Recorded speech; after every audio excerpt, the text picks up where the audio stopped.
ప్రియమైన సహోదరి సహోదరులారా, మీకు శుభవార్త. 2025 సంవత్సరంలో మొత్తం 365 అంశాలను మీతో పంచుకోబోతున్నాము. జనవరి 1వ తేదీ నుండి ప్రతిరోజు ఒక అంశము మరియు దానికి సంబంధించిన వాక్యమును పంచుకుంటాము. దయచేసి ఆ వాక్యములను వినండి, ధ్యానించండి మరియు ఆశీర్వదించబడండి. దయచేసి సబ్స్క్రైబ్ చేయండి మరియు మీ స్నేహితులతో పంచుకోండి. ధన్యవాదాలు.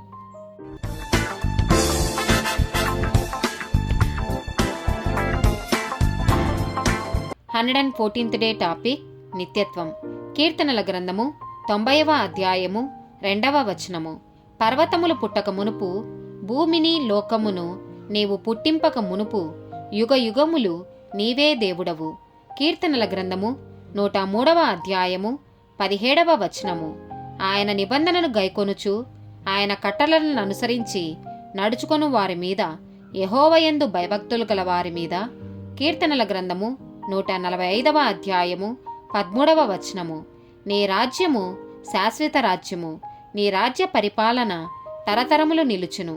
యోహాను సువార్త 6వ అధ్యాయము 68వ వచనము.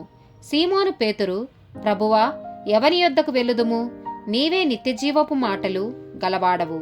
యోహాను సువార్త 17వ అధ్యాయము 3వ వచనము.